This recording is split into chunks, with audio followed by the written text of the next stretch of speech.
Hey, everybody. This is Tananarive Due. I'm a lecturer in the African-American Studies Department at UCLA. And this is lecture one.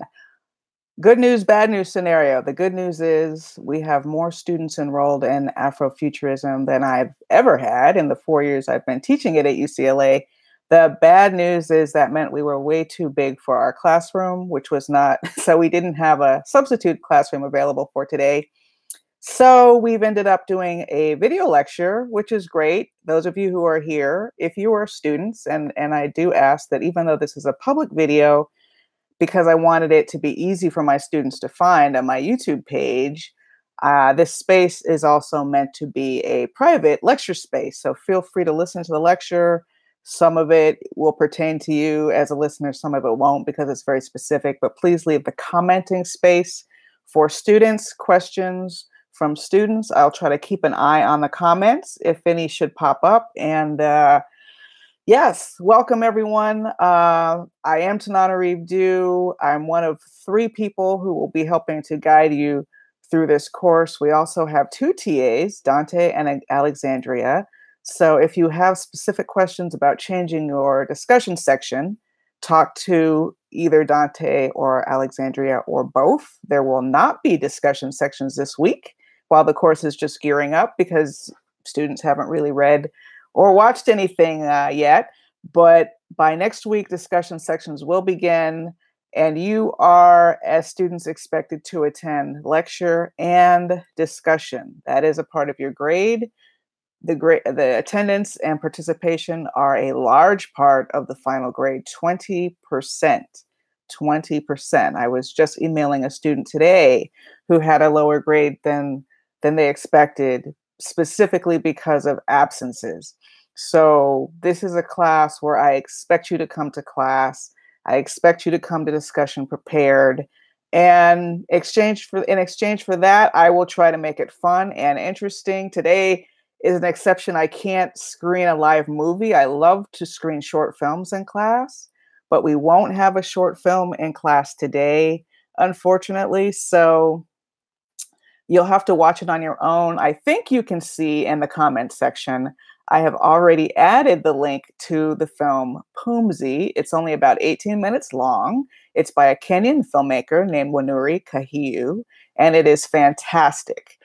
Before Black Panther, Pumzi was basically, for me, the best and most straightforward example of what Afrofuturism looked like to me on film. And it's still worthy of a screening. Oh, what? Jamil says she went to UCLA? I had no idea. Okay, now I have to work that connection. Thank you for that, Jamil. I had no idea she went to UCLA. I've been talking about this movie for years. And we follow each other on Twitter. So I'll be sure to reach out to her and say, hey, Bruins. Oh, is that only to the trailer? I apologize. The link might only be to the trailer. I will try to correct that while I'm actually speaking to you because I want to make sure that you see the entire film and not just the trailer. It should be the whole film, 21 minutes, right? Yeah, 21 minutes. So yeah, it's 21 minutes long. This is the Pumzi link. I'm going to post it. This is the Pumzi link. I'm going to post it. I'm going to post it right now. Sorry about that echo. This should be the full film link. This last one should be the full film link. So I really am sad that I don't get the chance to screen Pumzi for you in the classroom on one of our 3 huge screens we're going to have once we're in our permanent home. But do watch it yourself and watch it on the biggest screen you can. I don't think I have time to screen it in class on Thursday because I'm screening another film. Oh, well, Janelle Monáe's Dirty Computer. So it's a crammed syllabus, people. There is so much Afrofuturism, I hardly know where to begin. But I will begin with something simple, meaning what the heck is Afrofuturism? What does that even mean? When the term was coined in 1993 by a cultural critic named Mark Derry, he was speaking very specifically about the speculative arts. Well, I'll read you what he said. He defined it as speculative fiction that treats African American themes and addresses African American concerns in the context of 20th century technoculture and more generally African American signification that appropriates images of technology and a pathetically enhanced future. That is a super specific definition of Afrofuturism for me. I mean, shout out to him for his interpretation of it. As I teach Afrofuturism, I teach it much more broadly to be the speculative arts of the African diaspora. Super broad.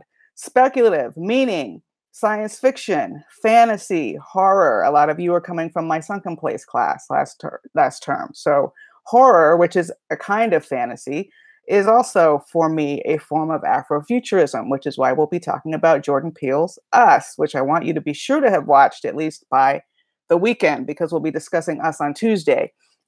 So it's the science fiction, fantasy, magical realism, and horror of the African diaspora. That's why I use Pumzi, a filmmaker from Kenya, is the opening film. We will have other filmmakers who have an African background, as well as Black American filmmakers. So for me, it's this very wide umbrella term that is the speculative arts, the arts of the not real, you know. So it's alternate history, like the novel Lion's Blood, you'll be reading an excerpt from, by Stephen Barnes. It's a kind of a Caribbean vampire story, a Sukoyon, like a story like Greedy Choke Puppy by Nalo Hopkinson. And also, of course, it's science fiction and futurism. The word futurism does definitely imply that all of the work we talk about will take place in the future. This is not true. Oh, hey, DeAndre Broom is present. I know another student from my Black horror class. Welcome. This might be a little bit lighter, DeAndre. We're not going to have heavy themes and violence every single class because of the nature of Afrofuturism. It is a little bit gentler sometimes. It's everything from Black Panther, which is fantasy superhero, to Parable of the Sower by Octavia E. Butler, which is a bit intense and is a bit difficult. This is the one book I believe I've assigned for purchase, and please do purchase Parable of the Sower as soon as possible. You can see Octavia's face behind me on my wall. She is very, very influential in Afrofuturism. For a lot of people, if you ask them, name a Black science fiction writer, Octavia Butler is the only name a lot of people can think of, but she is far from the only writer in Afrofuturism. Hi, Sierra. Everybody's checking in. I'm just saying hello. There are a lot of other writers in Afro. In fact, there are so many, and not just writers. Here's the thing. When I say speculative arts, I don't mean just writing. I mean film, which my Sunken Place students are familiar with because we watch a lot of films, but there's an added component in Afrofuturism, which is music. So that's why next class, we will be watching Janelle Monáe's Dirty Computer, as much of it as I can fit in the class period, and you'll have to watch the rest at home because I believe it's about 40 minutes. That's a bit too long for class time. But to show you, and it's not just because Janelle Monáe has futuristic themes in her work, or because if you follow her on Twitter, she still uses the name Cindy Mayweather, which is basically a droid, okay? So she's deep into Afrofuturism, but she's also challenging pop music and R&B, or what do you even call the music that she creates? Those artists that are creating new sounds, like Miles Davis did with jazz fusion, like Herbie Hancock did with his song Rocket. There are a lot of music videos we will be watching in class, and those artists are also a part of the Afrofuturism movement. And make no mistake, this is a movement. I've been saying it for years. I've been saying it long before there was a Black Panther, long before there was a Get Out. I've been trying to help a lot of my writing students, but also my students in African-American Studies at UCLA understand that this kind of work is revolutionary because it's a unique lens to look at real world problems through the prism of an alternate future, an alternate history, what if questions. These are the kinds of questions that come up in science fiction works. What if? What if aliens came to Earth and promised to give the United States all kinds of riches and technology if only they will send all of their Black people into space with them? Well, that's the premise of the real life short story by Derek Bell and film by director Reginald Hudlin called The Space Traders. What if space traders came and would give the United States wealth and riches in exchange for the United States sending its entire Black population away? They put it to a vote. See what happens. We're watching that film in class when next Thursday, because on April 16th, director Reggie Hudlin, who directed Space Traders, is actually coming to class. So he can answer your questions live. Usually I screen that film sooner, but since he's actually coming to class, I decided to save that screening until closer to his visiting date so you can ask him. What do you think would happen? If aliens came to Earth and promised riches, this is Afrofuturism. This is a way to sort of process the current day political and social environment against a science fiction premise, like an alien invasion. Although in this case, it's not an invasion. It's more of an alien visit. Just, hey, we like you, send us your Black people. No, we're not going to tell you why. Put it to a vote, see what happens. So this is Afrofuturism. If you've had a chance to look at the syllabus, and I do highly recommend it, I know it's a bit long. You will see I tried to be kind. I guess I do have 2 books required for purchase, but the first one is Parable of the Sower, and that's the first one. So look for that one first, because we're discussing that pretty soon. I believe the discussion for Parable of the Sower is April 23rd, which is coming, believe it or not, right up against the midterm already. The quarter system goes by so fast. So yeah, April, I'm just checking this out, 23rd, we'll be discussing Parable of the Sower by Octavia Butler. It is not in the bookstore. Apologies for that. Although that's for you. That's for you. It's cheaper to find it elsewhere online. Actually, it's not for you. I didn't get to it this time. But there's a new edition coming out. I believe there's a new introduction by one of the writers that we'll be studying, N.K. Jemisin. So maybe get the new edition, or certainly get a used one. You can get it for a lot less money than you would have in the bookstore. But do make sure you have Parable of the Sower as quickly as possible. That discussion is April 23rd. It's going to come quickly, and I want to make sure you are prepared. Before I go into more of the meat of my lecture, I want to just say again, please read the syllabus carefully, especially the portions about how to properly turn in papers, how to avoid plagiarism, and what plagiarism is. I do use a system called Turnitin, which means that if there's even a small part of your paper that is from an internet source and not your own words, it gives me a ding for plagiarism. Sometimes that just means you quoted that source in your story and you said, according to so-and-so from the Harvard Review, blah, blah, blah. That's fine. When you're attributing those words to yourself, however, without citing your source, then it emerges as plagiarism. And sometimes plagiarism is entire paragraphs, and I am checking for it in your blogs and your assignments. Be very careful not to accidentally plagiarize, and definitely not to intentionally plagiarize. So there's that. I don't like Pages. Please, if you use Pages, convert it to even a PDF is better than Pages, because we can't all read Pages. That's a very specific program for Apple. I can read it, but not everyone else can. And we have 2 TAs who help me out. So I do not accept work in Pages. You have to convert that to another format. I want it 12-point. I want it double spaced. Just looking at the requirements for the class, we'll go over that really quickly. Blog posts. I'm going to scale back a little bit on how much extra credit I give for people putting their blog posts online. I had way too many A+ last quarter. I mean, that's great for all the students, but it's just a little bit out of kilter. It's like overcompensating. So I'm going to spring it back just a little bit, but there is extra credit if you put your blog assignments online, and it can make a dramatic difference in your grade, even if I scale it down a point or so. So there are 6 required blogs in this class. What do I mean by a blog post? It's 400 words. You don't have to put it online. When the assignment goes up on our classroom site, which is CCLE, then you can just upload your Word or PDF blog, and as long as it's 400 words, and as long as it's about class material, or if it's inspired by class material, then that counts as a blog post. So that means, and they don't start for a couple of weeks. I like to get you acclimated in the class before we start turning in the blogs. So I don't think the first blog post is due until the 18th. Yeah, the first blog post isn't due until the 18th, so you have some time to think about it. Don't worry.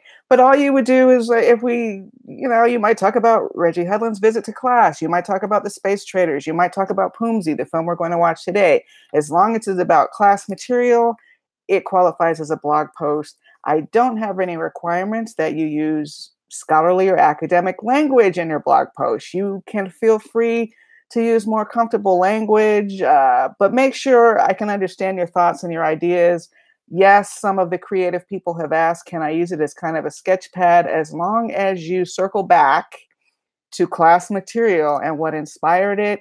If you're using it as a sketch pad for a creative assignment, I am fine with that. The blog post is a fairly open assignment. There's one exception though.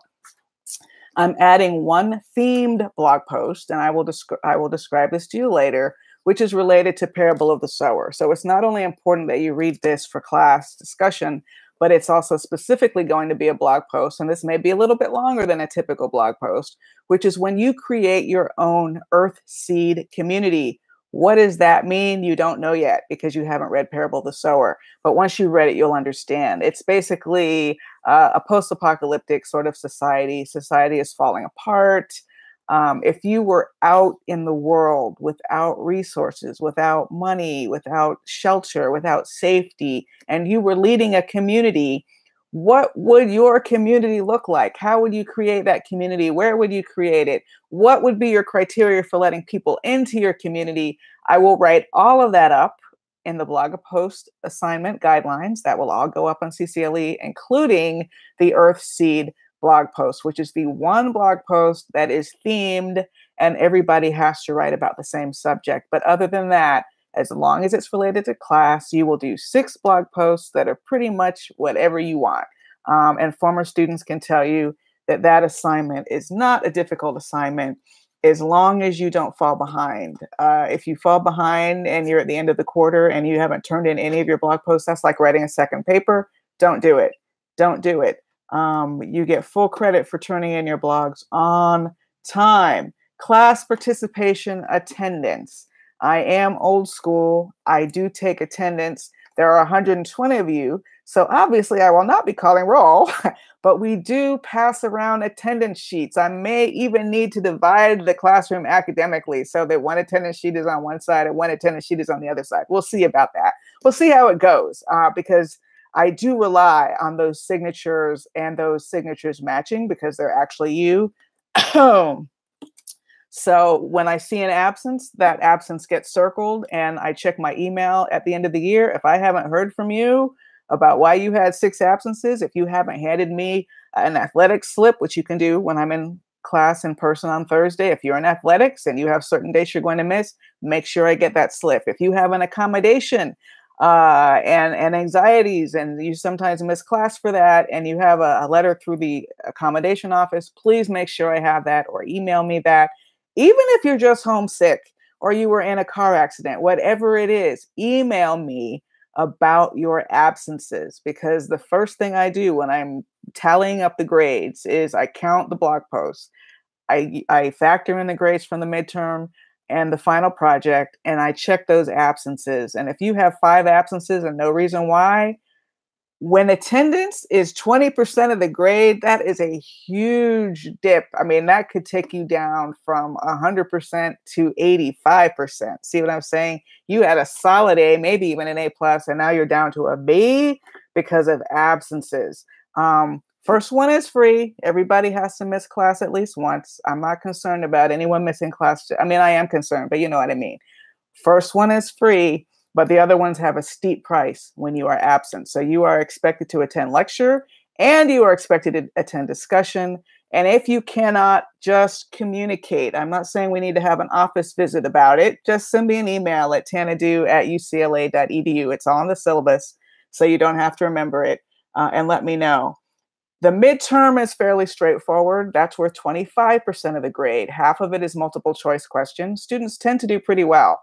I'm not trying to trip you up. I'm not trying to trick you. It's really like, did you read this book? Did you watch this movie? If you watch this and have a thought about it, you should be able to answer this question correctly. Where it's a little more challenging for some students is that there are also 2 essays on the midterm. We do not meet in class for the midterm. It is open book, open notes. You can take it wherever you have an internet connection as long as you turn it in by the end of class time on the day of the midterm. It starts at 12:30, just like regular classes. Cutoff point is 1:45, maybe a 5-minute window for technical errors. There will always be technical errors. Plan, in fact, for technical errors. Your phone will run out of juice. Your computer battery will die. Your files will get mysteriously vanished. So save early and save often when you're working on the midterm, because when you're under pressure, that's when we make mistakes. And that's when technology, honestly, gangs up on us. You've seen it happen. You know I'm telling the truth. It gangs up on us. So plan for that. But the midterm, everybody gets to do it wherever. Turn it in by the end of the class time. 2 essay questions, 25 multiple choice questions. Most students do pretty well on the midterm if they keep up with the work. And the last one, this is my favorite thing, is the final project.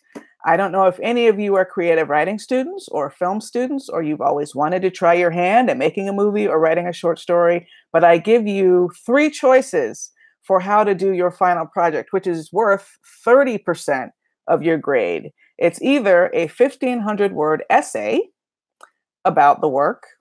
Okay, that's fairly straightforward. We've all done those essays. Or a short story, also about 1,500 words, which is about 6 pages, a short story with a rationale explaining how your story reflects 3 themes from Afrofuturism that we have discussed in class. So your story, you don't have to be Octavia Butler, okay? I know you're beginning writers. You're not even writing students, most of you. But you will have to follow a rubric and guidelines, and you'll have to explain to me what your story has to do with Afrofuturism. I might not see that. And the short film.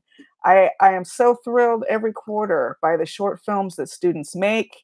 I've seen some really, really affecting and memorable short films. So this is where, if you've always wanted to be a filmmaker, this is the only assignment where I allow 2 people to work together for credit. 2 people can team up to make a short film, but each of you has to write your own rationale. So it is possible that one of you could get an A+ on the film and one of you could get a B+ based on the rationale, which explains the Afrofuturism theme. So don't sleep on that rationale. We'll come back to all of this when we're actually in class. And as these deadlines come up, believe me, last quarter, my Black horror class, The Sunken Place, did great grade-wise. And I think it's because we did so much work to help prepare you for when these assignments were due. And Alexandria was with me last quarter. She worked really hard with her students to make sure they were on track. And that is the key. Working ahead, planning ahead, not letting the syllabus get ahead of you, where you like look and say, oh, shoot, I'm behind by 3 blog posts, or oh, shoot, the final project is due next week and I haven't even started. That will show. That will show. It's 30% of your grade. Make it count. Neoma, I hope I'm pronouncing your name right. She says she's heard great things about the course. Welcome. I hope you enjoy the course. Those of you who are taking a course with me for the first time, if you like this course and you will be here in the fall, I will be teaching my Black horror class, The Sunken Place, again in the fall. Just heads up, I will be teaching Black horror, The Sunken Place, again in the fall. But even though this is Afrofuturism, let's get to the meat and bones now. Horror is a component of this course. And hey, as a matter of fact, guess what? Jordan Peele just dropped his new horror film, Us, within the past couple weeks. So you bet we are going to talk about Us. I'm going to need you to get to a movie theater and see that film so we can talk about it by Tuesday. Us and Dirty Computer are on the syllabus for discussion on Tuesday. That's a lot to cram in. Yeah, that's a lot to cram in. So yes, yes, Us is terrifying, but there's so much to talk about. I managed to do some interviews with Jordan Peele about Us that I can play for you. I did that through Universal on the lot, and I have a video with that answers some questions you may have from the mouth of the creator himself. But also, we will unpack Us. And Us is just another representation of how pervasive Afrofuturism in its various forms has become in popular culture. I cannot stress enough that just a couple years, I would have been really hard pressed to find a feature length science fiction film by a Black creator. That's why there's so much of an emphasis on short films in this class. For a long time, that's all we had, or films by what I would call allies, like John Sayles made a film called The Brother from Another Planet. Well, we will discuss that film later this quarter, but he's not a Black filmmaker, and he's making that as an ally. And while it's a valuable piece, are there differences when it's a Black creator or not? Those are things that we'll discuss. How far does allyship go? All this to talk about, but in a very, very short time. I mean, like a snap of a finger. I'm like Thanos with my finger snapping. Everything has changed. So it's not that we're living in this magical world where it's common. Uh-oh, someone having tech difficulties? Oh no, we're not living in this magical world where it's common to have Black science fiction, fantasy, and horror. Far from it. Even now, Jordan Peele's Us seems to stand out as the kind of horror subgenre, which you've probably seen many times. A family is on a trip together and something happens and they're under attack and they have to fight back. I did just see a Gabriel Union movie, and I can't think of the title, that was sort of a thriller version of that. I wouldn't call it horror, but Us is like the only horror movie that's that. And I watch horror movies like that all the time about the family under attack, the family facing some sort of an outside threat, a demonic threat or a haunted house or whatever it is. So there's a lot of ground to cover. Black Panther is the only, at this point, Black superhero film, even though there are Black superheroes within both the Marvel and DC universes. But because those films are so expensive to mount, it's kind of a minor miracle that we even have. Thank you. Breaking In was the Gabriel Union movie. Is it Dujay Rice? I hope I'm pronouncing that right. Breaking In, and I just saw it last night. Some people might consider that horror. It's pretty, it's pretty scary, but it's also a thriller, and it just depends on the audience. You might consider it horror, you might not. If it had a supernatural element, it would definitely be horror to me. I consider it more of a thriller, but when it's not by any means common. It's still a revolutionary period in terms of all these firsts. And in fact, some of you may not have even heard this announcement. Wanuri Kahiu, who made Pumzi, the short film we're watching, has been tapped to direct a television version of Octavia Butler's Pattern Master series. It's Wild Seed, I believe, with Viola Davis executive producing, and Nnedi Okorafor, a Nigerian-American author that we're also going to be studying, is going to be writing. So we have basically a Nigerian-American writer, a Kenyan director, and a Black American executive producer all coming together to produce Octavia Butler. And I can't believe it's 2019. And I'm saying this may be the first time we've had Octavia Butler on screen, considering that she has reigned for so long as the queen of Black science fiction. But that's just how difficult it has been to mount these projects. I wrote about this from medium.com. If I think of it, I might grab the link to share with you while I'm speaking about it. But when Us came out, I wrote a column for medium.com about how Black horror is coming out of the shadows. And in that column, I talk about the fact that in previous years, I collaborate, as some of you may know, with my husband, Stephen Barnes. And we have done a lot of film pitching together over the years. So there are times we've gone into pitches and we've done our little pitch when the producer will say, do the characters have to be Black? And this is a fairly common thing. I just posted the link if anyone wants to sort of click on that. My column about us. No spoilers if you haven't seen it. It's just setting the context for how groundbreaking Us is as a film, and that difficulty of getting all kinds of Afrofuturism mounted, not just horror, but science fiction, fantasy has pretty much been relegated to the realm of short films because that was all creators could afford. To get a studio to agree to give you a budget of 10 million, 20 million, if you're talking about science fiction, it really would be more like 30, 50, 60 million and upwards. That is difficult. That's why I'm just excited that Ryan Coogler was able to get that kind of vote of confidence from Marvel to produce our first Black superhero movie as corporate media, some people would call it. So it's not an original project. It's not even a project that Black creators came up with, because Black Panther was not conceived of by Black creators back in 1966. It was under Marvel, you know. So this was Stan Lee, and this we'll go back over the history of Black Panther in the next lecture.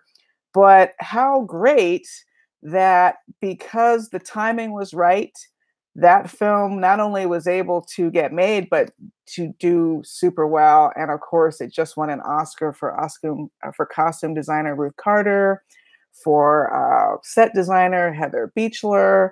So this is just, I keep saying, what a time to be alive. But at the same time, those of you who are politically aware know that it's not necessarily a great time politically, of course. There are a lot of stresses. We're in an unusual situation in terms of our White House and what's happening there.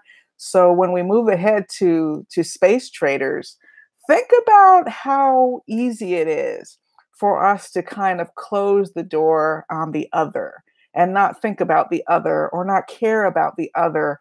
And in a lot of ways, of course, Black people and brown people, but we're specifically talking about Afrofuturism. So Black people have been othered so much culturally that you can almost guess ahead to how the space traders would go based on how we get sold out in so many other arenas, certainly in law enforcement, in so-called criminal justice, in education. I know many of you have stories, some of those stories that you've been keeping inside, you might be able to bring out in your fiction, in your blogs, in your short film or short story, or even in your essay. So this is about really confronting and interrogating the present through the lens of Afrofuturism, which frees us from the constraints. Who made my... Thank you. Someone's asking about my Black Panther. Actually, this is from Wakanda, so don't mess with me. I'm just saying. I was at in all seriousness though, I was in Chicago recently for something called C2E2, which is their big version of Comic-Con. And there was a vendor there who was selling these. And now my only regret is that I only got one. My husband was like, "Where's mine?" So yeah, I only got one. I should have gotten a handful of these. But yes, I got it at C2E2, and I'm sure they're available online somewhere. These are pretty heavy. And I think they might work. I don't know. How do you activate it? I don't know. But in any case, yes, all of this is just, I'm always bouncing around and getting interviewed and super excited because I have loved this kind of work for years. Just by way, let me back up a little bit. Who am I? I'm your professor, of course, but I had a life before that. So I'll introduce you to myself. I'm an author. I've been publishing Black horror and a little bit of science fiction, but mostly horror since 1995. So, and a lot of the people that we are reading in this course are just people I consider my friends. Stephen Barnes happens to be my husband. Lene Denise, who is the DJ I'm bringing in because I love you. I mean, I can talk about the music of Afrofuturism and I can show you some videos. But DJ Lene Denise is a priestess in music, and she will break it down. I can't wait for you to hear her lecture, and that is April 18th You'll see that in the syllabus. So we will have two guests that week, Reggie Hudlin on Tuesday and DJ Lene Denise to break down Afrofuturistic music on Thursday. So much is popping right now. I was already teaching Janelle Monáe, but then she came out with Dirty Computer, which is such a beautiful example of Afrofuturism in music, as, by the way, is Beyonce's Lemonade, which is also dropped since I first started teaching this class. So these artists are using visions of mythology, goddess, you see that in Beyonce, hearkening back to images from a real trailblazing film called Daughters of the Dust by Julie Dash that we will also be watching as a part of this class. Daughters of the Dust is a historical film set at the turn of the century. How is a historical film Afrofuturism? That's the beauty of Afrofuturism, because even in a historical film, this filmmaker is really occupied with images of technology of the day, the camera, the juxtaposition between the past, present, and future. This is really what Afrofuturism is. So don't be fooled by that word futurism at the end. I almost prefer the term Black speculative arts. It's just too long. But Black speculative arts would be a more accurate description of what this course is, because the Black speculative arts, again, that is the arts of the not real, fantasy, futurism. Yes, Julie Dash also went to UCLA. You know what? This is basically an Al Bruins course, I guess, at this point. Yeah. So it's science fiction, fantasy, horror, music, film, art. I didn't even have room for the comics component in the syllabus, which is a crime. And I usually have John Jennings come talk about comics in Afrofuturism, and maybe I can still squeeze him in. I hate, because he's a great guest too, but I didn't really assign any comics. Honestly, there could be an entire course on just Octavia Butler. There could probably be an entire course, certainly a summer course, just on Janelle Monáe. There could be an entire course just on the comics of Afrofuturism. And I do have an entire course just on the horror in Afrofuturism.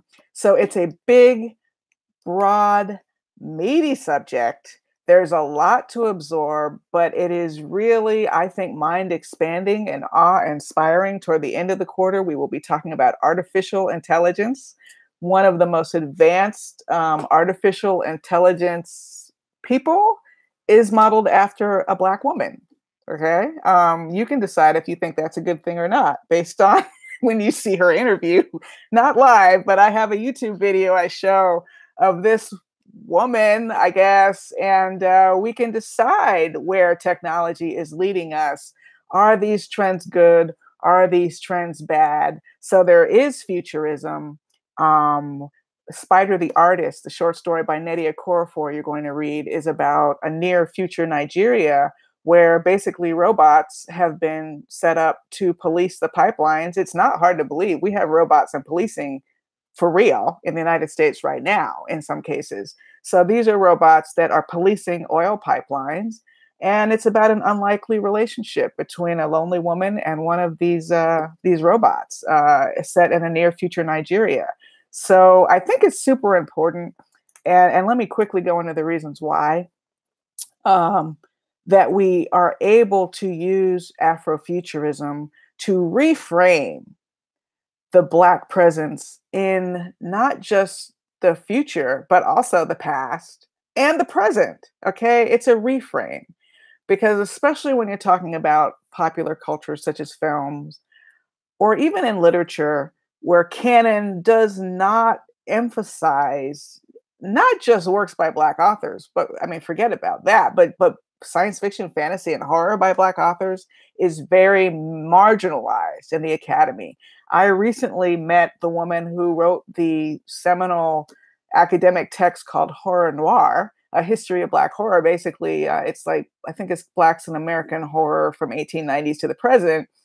She had to write that on the side because she was up for tenure and her department did not deem that a hefty enough academic subject. So she literally had to write another really dry, boring book, her words, and she was just writing horror noir on the side. And that was back in 2011. Fast forward to 2019, her book has led the way so that other scholars behind her don't have to fight that battle. but it's an ongoing battle. Even some of you at UCLA probably have professors who don't want you writing science fiction, horror, or fantasy in your workshops. I know that has happened at other institutions. So really, this entire genre of Afrofuturism is coming out of the shadows, not just Black horror, but all of it is popping all at once. We have news. I mean, for a while, we had not one, but two Black superhero TV series, even though Luke Cage has been canceled. I hope Black Lightning is still okay. But for that brief shining moment, we had two to choose from. And there will be more to come. And we're seeing all kinds of changes in representation. But A, it's not going to happen overnight. And B, it's not going to sustain unless people like you, who are those scholars, who are those cultural observers, just those fans as you go out in the world, keep people's feet to the fire. When people mess up, when the representation isn't right, like in horror, we talked a lot about some of these tropes that show up, and they show up in science fiction too. The worst trope is we're not in the movie. That is very, very common in historical science fiction. Even a film like the original Star Wars by George Lucas, I forget, he renumbered them. Well, I don't know what number it is, but it was the first one that was made. It came out in 1977.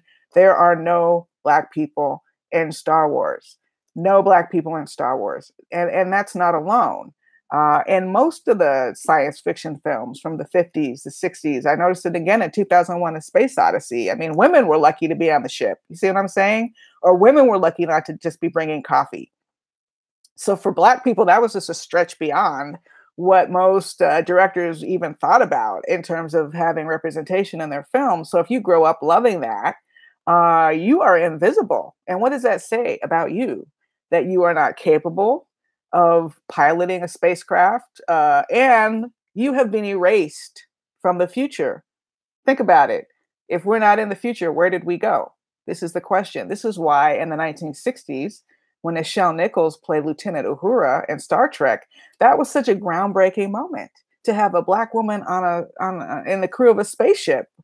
And then we come to find out through Hidden Figures that behind the scenes, there really were Black people at NASA working to help us get into space, but they too were invisible. So what we're trying to do in Afrofuturism, as we are in horror, which we discussed last quarter, some of you, is to fight past that erasure, fight past that invisibility, and not just to be present, but to lead. I think this is a very important component of this course. There is something about marginalized groups when you're standing on the sidelines, when you are not invited to the party, but you're just standing outside the tent and you can hear the party going on. You're going to observe different things about society. You're going to absorb information and process information differently than the people who are inside at the party. And that very difference is so valuable because it takes many different ideas for a culture to move forward. I mean, you can't just follow one path. The paths splinter. And in a lot of cases, like in the case of Octavia Butler, because she had such a specific vision, she spent a lot of time by herself. She spent a lot of time writing. She spent a lot of time thinking instead of maybe, I don't know, binging TV shows or whatever it is that a lot of us are doing. And because of that deep thought, she had some pretty deep ideas, and she was able to express those deep ideas and fears for the future of her society in her work. And that's one of the reasons her very marginalization is one of the things that makes her vision great. And I think this is very true in general.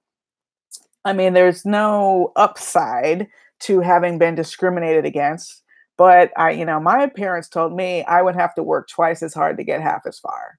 That was just sort of the understanding. And some of you heard that from your parents too, whether or not you were Black, whatever reason. You're going to have to work twice as hard to get half as far. You are not seen as equal by society. You will be diminished by society. You will be considered inferior by society. So my sisters and I learned we had to jump in and jump hard, right? And when you jump in and jump hard, sometimes you can lead. Sometimes you can actually create new ways of thinking, new paths. You are diverting from what has been. And this is one of the great values of Afrofuturism, not just that we're present. I mean, representation is great, but to be able to lead through that imagery. So in Wakanda, vibranium is the most powerful substance on the planet. Captain American's shield is made out of vibranium. So Wakanda is could be, and this was a part of Black Panther, a leader. And by the way, if you haven't seen Black Panther, I'm just assuming everyone has seen it. I didn't even say in the syllabus that you should watch Black Panther. I do have 2 episodes that are free up on YouTube that BET did while Reggie Hudlin was the president, I believe, at BET. He did these episodes. You need to watch them.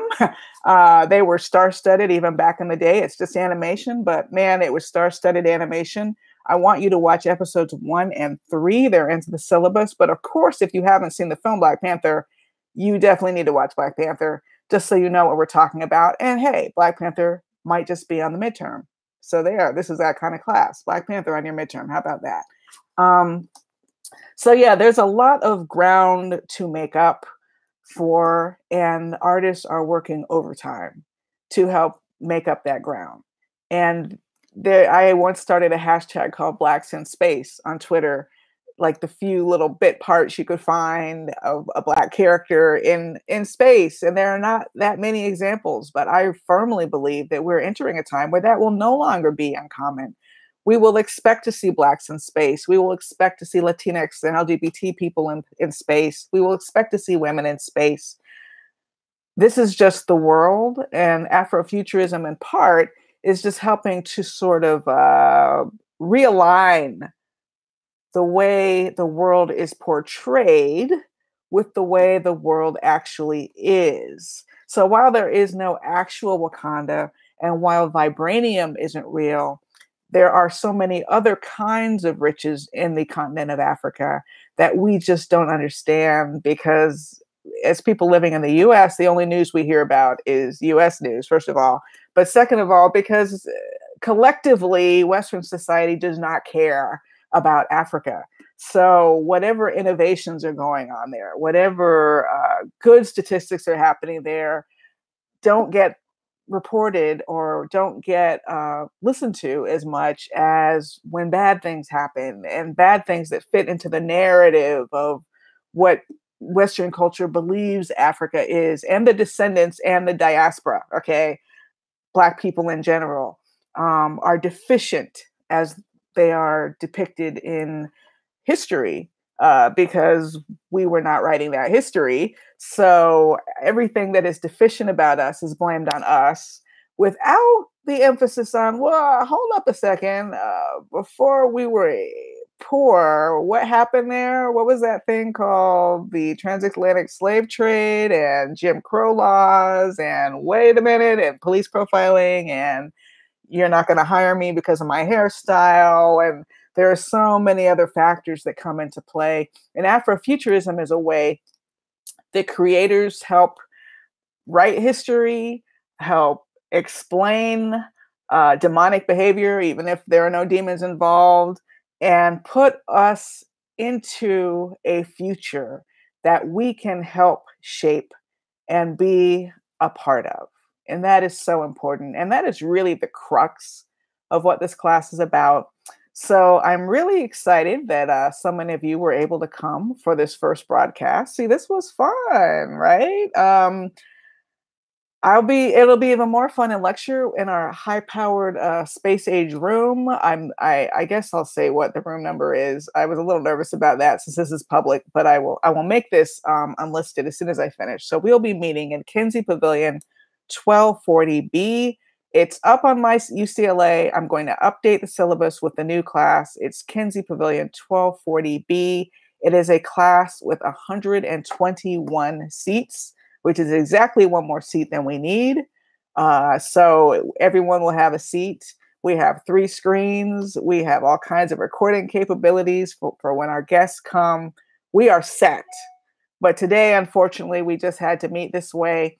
I appreciate you being here. I appreciate your questions. I'm not doing the full hour and 15-minute lecture by video because in class, I would have saved time for you to watch Poomsy, which is about 20 minutes. So we'll take that last 20 minutes of the class, and you all should go directly to the link. I updated the link here, but if you're not able to click through here, just go online, look up Poomsy, Pumzi, YouTube. It'll pop right up, the 21-minute version. Watch it on the biggest screen you can. Yes, I'm sad that I don't get to show it to you in class. It would look much better on the classroom screen, but we'll make up for that when we watch excerpts from Dirty Computer by Janelle Monáe. Really looking forward to that. Don't forget to watch Black Panther. Don't forget to watch the 2 BET episodes of Black Panther. And that basically covers the syllabus for today. Get Parable of the Sower. If you already have it, start reading. Pace yourself. The discussion is April 23rd. Other than that, I will see you for the Black Panther and Afrofuturism lecture on Thursday in our fancy new classroom. Thank you for listening, and I will see you then. Bye-bye.